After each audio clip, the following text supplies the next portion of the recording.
Kita silakan. Ya, terima kasih yang mulia. Nota keberatan eksepsi kuasa hukum untuk terdakwa 1 Saudara Tigor Gendrita Hutapea dan terdakwa 2 Saudara Obed Sakti Andre Dominika terhadap surat dakwaan jaksa penuntut umum nomor register perkara PDN/29-JKT-PST-02/2016 tanggal 29 Februari 2016 yang telah dibacakan tanggal 28 Maret 2016 atas nama kedua saudara kami tersebut.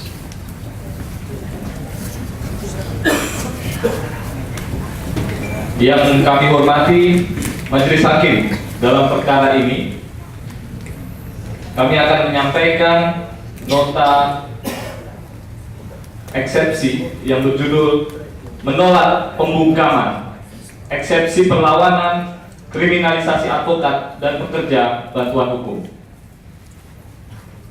Yang pertama dan utama, marilah kita mengaturkan syukur kehadirat Tuhan Yang Maha Esa atas seluruh nikmat dan karunia-Nya, sehingga kita masih dapat berkumpul di ruangan persidangan ini, di ruangan terhormat ini dalam keadaan sehat walafiat. Selanjutnya, kami tim advokasi buruh dan rakyat tabur tolak PP Pengupahan menyampaikan terima kasih atas kesempatan yang diberikan Majelis Hakim yang mulia kepada kami untuk menyampaikan keberatan atau eksepsi kami atas surat dakwaan saudara jaksa penuntut umum. Tak lupa kembali kami sampaikan harapan kami, semoga Majelis Hakim yang mulia dapat memimpin proses persidangan untuk kedua rekan kami dengan penuh kebijaksanaan, berlandaskan prinsip-prinsip peradilan yang bersih, jujur, dan adil demi tegaknya hukum dan keadilan. Perlu diketahui bahwa eksepsi dalam perkara ini kami susun menjadi 2 bagian yang terpisah. Satu eksepsi kami tujukan sebagai eksepsi dari terdakwa 1 Tigor Gendrita Hutapea, sarjana hukum, dan juga terdakwa 2 Obed Sakti Andre Dominika, sarjana hukum, serta satu eksepsi dari terdakwa 3 Hashim Ilyas Rokiat Nur. Meskipun demikian, eksepsi keduanya merupakan satu kesatuan dengan eksepsi dari saudara Hashim Ilyas Rokiat Nur dalam perkara ini. Perbedaan pengajuan eksepsi ini tiada lain agar Majelis Hakim yang mulia dan saudara penuntut umum yang kami hormati dapat lebih mudah memahami maksud dan konteks dari eksepsi yang diajukan dalam proses pencarian kebenaran dan keadilan melalui proses peradilan yang kita muliakan ini. Selanjutnya, eksepsi ini akan kami sajikan dalam sistematika sebagai berikut. Pertama, pendahuluan. Kedua, adalah dasar hukum. Ketiga, alasan keberatan. Dan yang terakhir adalah petitum. Majelis Hakim yang mulia, saudara penuntut umum yang kami hormati, aparat kepolisian yang hadir dalam persidangan ini, dan juga pengunjung sidang, kawan-kawan buruh yang kami kasih. Mengawali eksepsi ini, perkenankan kami, kuasa hukum para terdakwa, khususnya terdakwa 1 dan 2, yaitu saudara Tigor Gendrita Hutapea, sarjana hukum, dan Obed Sakti Andre Dominika, sarjana hukum, untuk dapat menyematkan sebuah sebutan rekan sejawat kepada keduanya sebagai bentuk penghormatan yang tepat dan selayaknya diberikan kepada keduanya dibandingkan sebutan terdakwa. Karena sesungguhnya keduanya adalah seorang advokat dan pekerja bantuan hukum yang setia mendampingi perjuangan pekerja, mendampingi perjuangan buruh, rakyat Indonesia dalam memperjuangkan hak-haknya. Tentang hak imunitas advokat, bahwa di dalam hukum Indonesia dengan ketentuan pasal 16 Undang-Undang Nomor 18 Tahun 2003 tentang advokat, Undang-Undang Advokat telah tegas dan jelas mengatur jika advokat tidak dapat dituntut baik secara perdata maupun pidana dalam menjalankan tugas profesinya dengan itikat baik untuk kepentingan pembelaan klien dalam sidang pengadilan maupun di luar pengadilan. Pasal 16 Undang-Undang Advokat didasari pada beberapa norma yang berlaku universal. Merujuk pada buku Advokat Mencari Legitimasi terbitan Pusat Studi Hukum dan Kebijakan Indonesia, setidaknya ada 3 norma internasional yang memuat ketentuan imunitas advokat. Pertama, Basic Principles on the Role of Lawyers yang merekomendasikan kepada negara-negara anggota PBB untuk memberikan perlindungan terhadap advokat dari hambatan-hambatan dan tekanan dalam menjalankan fungsinya. Kedua, International Bar Association Standards. Pada butir 8 disebutkan, seorang advokat tidak boleh dihukum atau diancam hukuman, baik itu hukuman pidana, perdata, administrasi, ekonomi, maupun sanksi atau intimidasi lainnya dalam pekerjaan, membela, dan memberi nasihat kepada kliennya secara sah. Yang ketiga, deklarasi yang dibacakan pada World Conference of the Independence of Justice di Kanada tahun 1983. Dalam deklarasi tersebut dinyatakan bahwa harus ada sistem yang adil dalam administrasi peradilan yang menjamin independensi advokat dalam melaksanakan tugas profesionalnya tanpa adanya hambatan, pengaruh, pemaksaan, tekanan, ancaman, ataupun intervensi. Dari ketiga norma internasional di atas, maka dapat disimpulkan bahwa hak imunitas ini semata-mata bertujuan untuk melindungi advokat dalam menjalankan fungsi profesinya, khususnya terkait pembelaan dan pemberian nasihat kepada klien.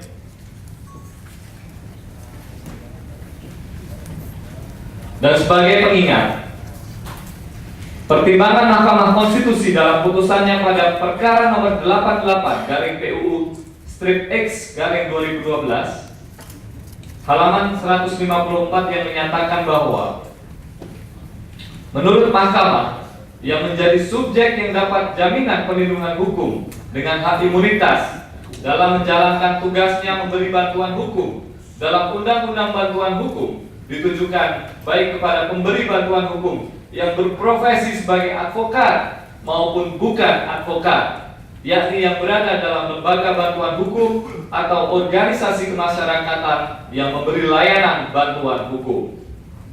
Hal demikian adalah wajar agar baik advokat maupun bukan advokat dalam menjalankan tugasnya memberikan bantuan hukum dapat dengan bebas, tanpa ketakutan dan kekhawatiran.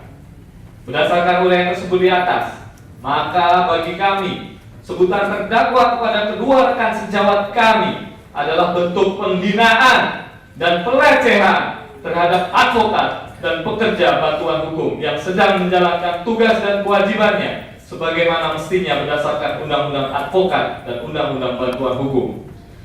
Karena yang dilakukan oleh dua rekan sejawat kami dan selanjutnya membawa keduanya ke hadapan pengadilan yang mulia ini sesungguhnya adalah bagian dari perjuangan memuliakan para pekerja, memuliakan kaum buruh, warga negara, rakyat Indonesia yang sampai saat ini masih termarginalkan, dimiskinkan oleh sistem.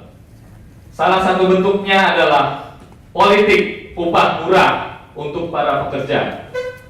Untuk para buruh melalui terbitnya peraturan pemerintah terkait pengupahan. Oleh karena itu, fatal dan keliru jika rekan sejawat kami didakwa sebagai pelaku kejahatan seperti yang dituduhkan oleh penyidik Polda Metro Jaya dan juga saudara jaksa penuntut umum dalam perkara Aku. Kenapa kami sebutkan bahwa bentuk penghinaan dan pelecehan terhadap profesi advokat? Karena pada saat terjadi unjuk rasa damai yang dilakukan oleh rekan-rekan buruh dan didampingi oleh kedua rekan sejawat kami, pihak kepolisian dengan mengenakan kaos tone back crime atau biasa disingkat dengan TBC menunjukkan brutalitasnya melalui tindakan kekerasan dengan pengerusakan, pemukulan, bahkan menginjak-injak rekan-rekan buruh dan juga kedua rekan sejawat kami pada tanggal 30 Oktober 2015.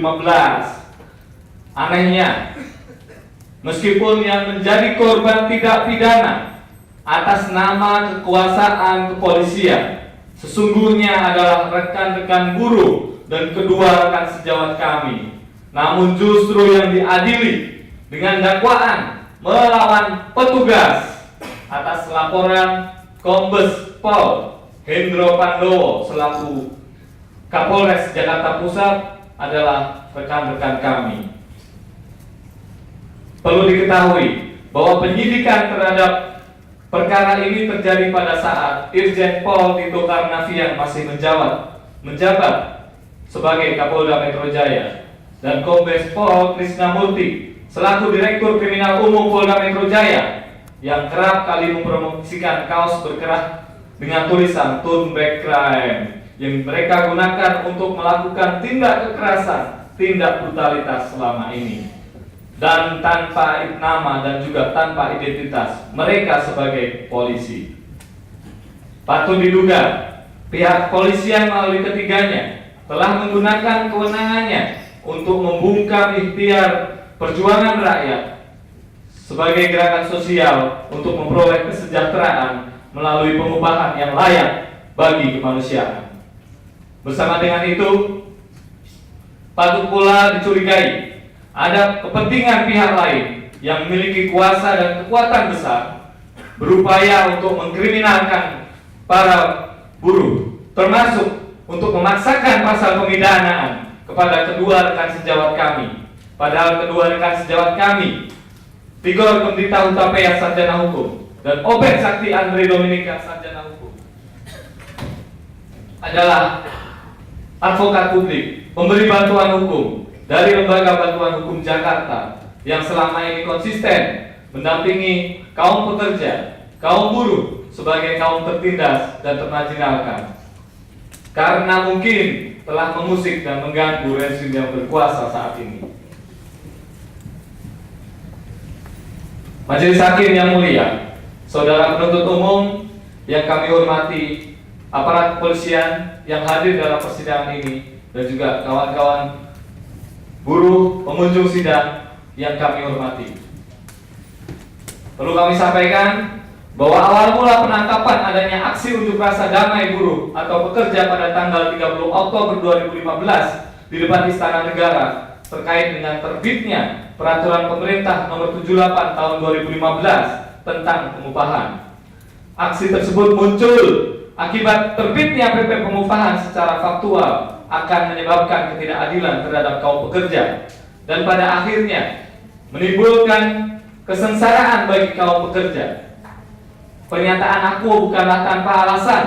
Hal ini karena PP 78 Tahun 2015 yang coba disuarakan oleh rekan-rekan buruh pada aksi 30 Oktober 2015 dengan didampingi dua pekerja bantuan hukum LBH Jakarta, yakni rekan kami Tigor Kemdita Hutapea dan juga Obed Sakti Andre Dominika Sarjana Hukum yang pada saat itu bertugas mendokumentasikan aksi yang menyebabkan 23 rekan buruh, satu mahasiswa dan mereka sendiri ditangkap dan kemudian diadili di pengadilan ini. Ada setidaknya 3 kelemahan hukum sebagai berikut.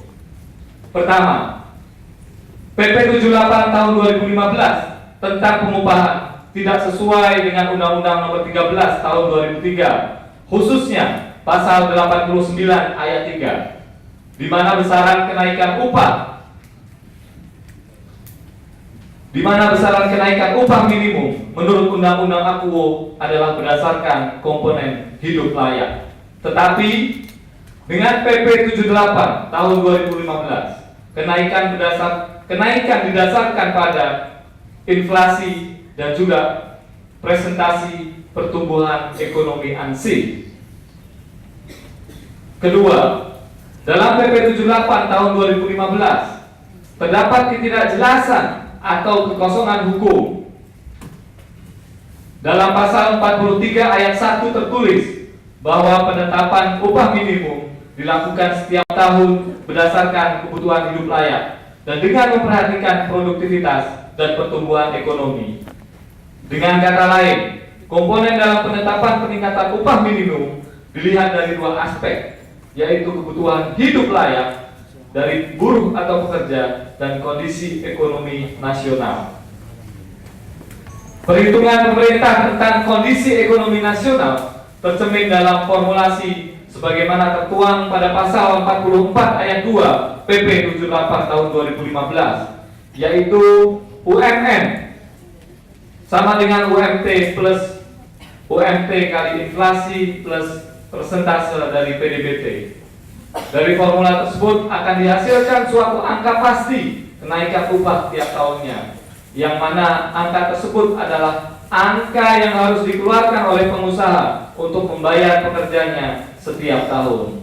Namun, sisi kebutuhan hidup layak, sisi kebutuhan hidup yang berdasar pada kemanusiaan dari pekerja sendiri belum tercermin secara jelas melalui formulasi tersebut. Yang menjadi pertanyaan selanjutnya adalah, di mana letak kontribusi KHL?